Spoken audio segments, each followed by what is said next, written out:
নমস্কার বন্ধুরা, যারা যারা আপনারা অফবিট ঘুরতে পছন্দ করেন তারা কালিম্পং শহরের অন্তর্গত শিলারিগাঁও যেতে পারেন। শিলারিগাঁও একটি পাহাড়ের ওপরে সুন্দর একটি সাজানো গ্রাম। এই গ্রামটির মধ্যে প্রচুর হোমস্টে বর্তমানে হয়ে গেছে।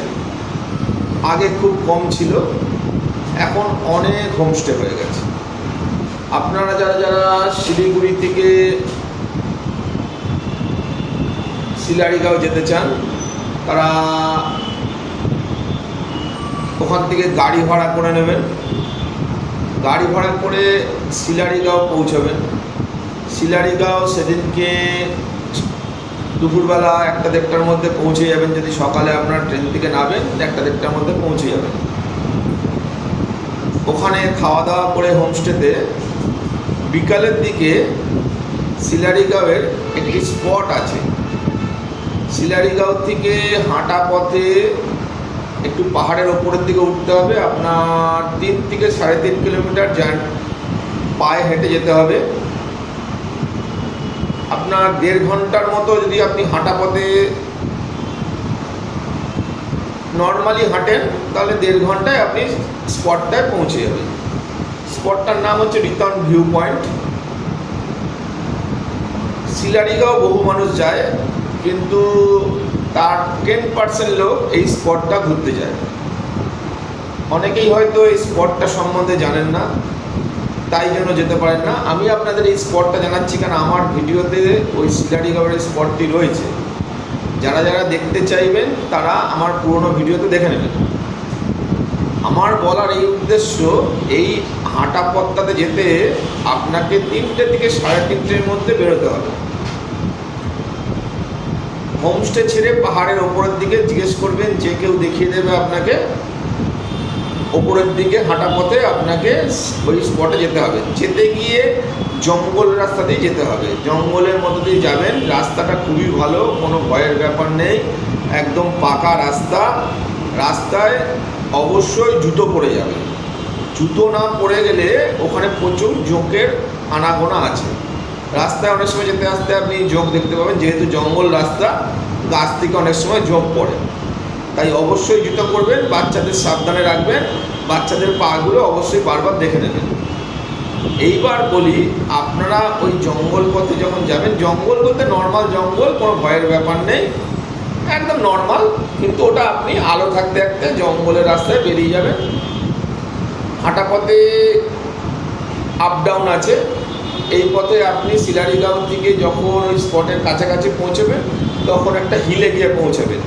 এই হিল থেকেই হচ্ছে ভিউ পয়েন্টটা রয়েছে, যেখান দিয়ে আপনি প্রাকৃতিক শোভা যেটা দেখে নেবেন চোখে, সেটা আর বলার ব্যাপার নেই। চোখে আপনি যেটা দেখবেন সেটাই বাস্তব। মোবাইলে ফটোতে কিছুই আসবে না, যেটা আসবে সেটা আপনার মনে আসবে। আপনি যে ভিউ পয়েন্টটা দেখবেন, আর যারা দেখতে পাবে না শিলারিগাঁওয়ে থেকে যাবে, তাদের মধ্যে ঘোরার একটা বিস্তীর্ণ পারাক থাকবে। কেন, যারা ঘুরবে তারাই জানবে ওইটা কী জিনিস। যেতে গিয়ে হয়তো মাঝপথে আপনার মনে হবে আর হাঁটতে পারছি না। ডিস্টেন্সটা খুব কম, 3 থেকে 3.5 কিলোমিটার, কিন্তু যেহেতু আপ ডাউন রাস্তা, পাহাড়ি রাস্তা, একটু কষ্ট হবে। তাই জন্য 1 ঘন্টা রাস্তা 1.5 ঘন্টা লাগতে পারে। কিন্তু 1.5 ঘন্টা পরে আপনি যে দৃশ্যটা আপনার চোখের সামনে দেখতে পাবেন, তাতে আপনার ওই জার্নিটা সার্থক হয়ে যাবে। এবার বলি, ওখানে গেলে একটু পাহাড়ের টিলা আছে। সেই টিলার ওপরে পুরনো অনেক দিন আগের থেকেই ব্যারিকেড করা আছে। আমার ব্যক্তিগত মতামত হচ্ছে, ওই ভিউ পয়েন্টের ওপরে বাচ্চাদের নিয়ে উঠে ফটোশ্যুট করবেন না। কেননা জায়গাটা খুবই সীমিত এবং সংকীর্ণ। ওইখানে দাঁড়িয়ে ফটো তুলতে গিয়ে অনেকেরই মাথা ঘুরে যায়, কেন এতটাই উঁচু আর জায়গাটা খুব ছোট। তাই জন্য একদম টপে উঠে ফটো না তুলে তার নিচেও অনেক জায়গা ফটো তোলার জায়গা আছে ভিউ পয়েন্ট থেকে, সেখান থেকে ফটো তুলবেন। জীবন মূল্যবান, তাই খুব বেশি রিস্ক নিয়ে ফটো তুলতে যাবেন না। ফটো সব জায়গা থেকেই খুব ভালো আসে। আপনার ভিউ পয়েন্টটা যখন ভালো আসবে, আপনাকেও ওই ভিউ পয়েন্টের সঙ্গে দেখতে খুবই সুন্দর লাগবে। কিন্তু ভিউ ভালো নেওয়ার জন্য জীবনের রিস্কটা খুব বেশি নেবেন না, কেন আমি দেখেছি ব্যক্তিগতভাবে ওখানে ফটো তুলতে গিয়ে বিপদ হতে হতে অনেক সময় বেঁচে গেছে। বিপদ হতে হতে বেঁচে গেছে কেননা ফটো তুলতে গিয়ে মানুষ ভুলে যায় যে পিছনে একটি বড় খাদ আছে, আর যেখানে রেলিং করা আছে সেই রেলিংটি বহুদিনের পুরনো, দুর্ঘটনা যে কোনো সময় ঘটতে পারে। সেইটা মাথায় রেখে আপনারা অবশ্যই ওই ভিউ পয়েন্টের এক্সট্রিম লেভেলে যাবেন না। যারা যারা ভিউ নিতে চান তার থেকে নিচের দিকে নেবেন। বাচ্চাদের একদম এক্সট্রিম লেভেলে গিয়ে ভিউ দেখানোর দরকার নেই, কেননা ওই ভিউ পয়েন্ট থেকে অনেক রকম দুর্ঘটনা ঘটেছে। সেই জন্য জায়গাটা যেহেতু পরিসরটা যেহেতু ছোট, একদম ওপরে উঠে না উঠে তারও নিচে অনেক জায়গা আছে যেখান থেকে টোটাল ভিউটাই পাওয়া যায়।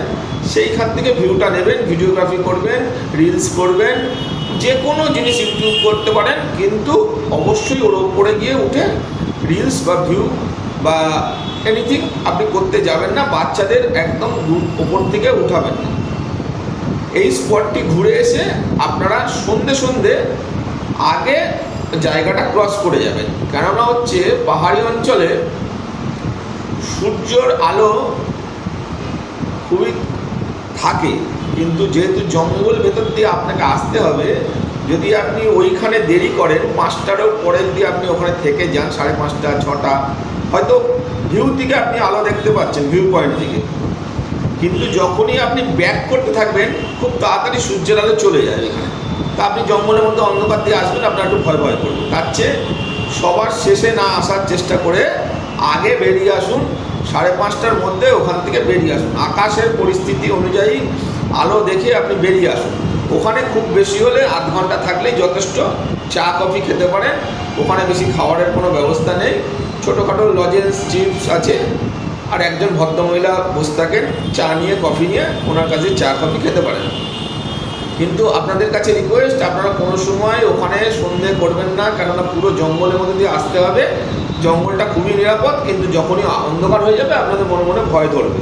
তার চেয়ে আলো থাকতে থাকতে জঙ্গল পেরিয়ে আবার নিজেদের হোমস্টেতে উদ্দেশ্যে চলে আসুন। হোমস্টেতে আসার পরে ওখানে একটা দেখবেন খেলার মাঠ আছে, বাচ্চাদের নিয়ে গিয়ে ওই খেলার মাঠে গিয়ে দেখুন অনেকে ফুটবল প্র্যাকটিস করছে, ওখান থেকে বড় বড় অনেক ফুটবল প্লেয়ারও তৈরি হয়েছে। ওই মাঠে গিয়ে বাচ্চারা খেলতে পারে।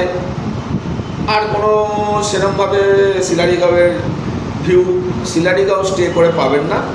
শিলারিগাঁও থেকে ফিরতে ফিরতে যখন ব্যাক করবেন ঋষিখোলা বা অন্য কোনো স্পটের উদ্দেশ্যে আপনারা যাবেন, সেটা পরের দিন আমি আলোচনা করবো ঋষিখোলা নিয়ে। সেই স্পটে আসতে গিয়ে আপনাদের একটি সাইলেন্ট ভ্যালি পড়বে। সাইলেন্ট ভ্যালিটি পাইন গাছে ঘেরা, যেন মনে হবে রাজের শুটিং এখানেই হয়েছে। একটু গা ছমছমে পরিবেশ। সেখানে আপনি নেবে ভিউ করার জন্য 10 থেকে 15 মিনিট সময় আপনি নিতে পারেন। ওখানে রিলস বানাতে পারেন, ফটো তুলতে পারেন। কিন্তু একদম যেতে যেতে নিচে গেলে একটা ছোট মাঠ আছে, আর কিছু নেই। কিন্তু আপনি ভিউ পয়েন্টে গিয়ে ওই ছোটো মাঠে যেতে গেলে ওখানে প্রচণ্ড কাদা ঘাস আছে, তো ওখানে প্রচণ্ড জোক আছে। এই ভিউ পয়েন্টে কিন্তু প্রচুর জোক আছে। আপনি সাইলেন্ট ভ্যালি যে ভিউ পয়েন্ট, তাতে প্রচুর পরিমাণে জোক আছে। এই জোক থেকে বাচ্চার থেকে বড় যে কারোর আসতে পারে, এবং গাছ থেকে সবসময় জোক পড়ে। আপনারা এই জোককে ব্যাপারে সচেতন হয়ে ওই সাইলেন্ট ভ্যালিতে যাবেন, ফটো তুলবেন, রিলস তুলবেন, যা করবেন খুব তাড়াতাড়ি করে সাইলেন্ট ভ্যালি থেকে বেরিয়ে আসবেন। সাইলেন্ট ভ্যালি থেকে বেরিয়ে এসে রাস্তায় এসে অবশ্যই আপনাদের প্রত্যেকের জুতোর ভেতরটা চেক করবেন, কেননা জোক আপনাদের না অজানাতেভাবেই পায়ের মধ্যে ঢুকে যায়। আপনি বুঝতে পারবেন না, লেগে থাকবে, অনেকক্ষণ রক্ত খেয়ে বসে থাকবে, পরবর্তীকালে ফুটো হয়ে যাবে। আপনি অবশ্যই ওখানে যাওয়ার আগে হাতে করে একটু নুন, যে হোটেল থেকেই বেরোবেন একটু নুন রেখে দেবেন। যদি কারোর জোক ধরে ওই জোকের ওপরে নুনটা দেবেন, জোকটা মরে যাবে, জোকটা খুলে যাবে। যদি টানাটানি করেন জোকটা দিয়ে, আপনার পায়ের যে চামড়াটা, সেই চামড়াটা কেটে বেরিয়ে আসবে। তাই জন্য অবশ্যই নুন নিয়ে যাবেন, ওই জোকের ওপর একটুখানি নুন দিয়ে দেবেন। এইবার এসে আপনাদের পরবর্তী গন্তব্য ঋষিখোলা হতে পারে, বা আপনাদের যে কোনো স্পট হতে পারে। আমি পরের দিন আপনাদের ঋষিখোলা নিয়ে আলোচনা করব।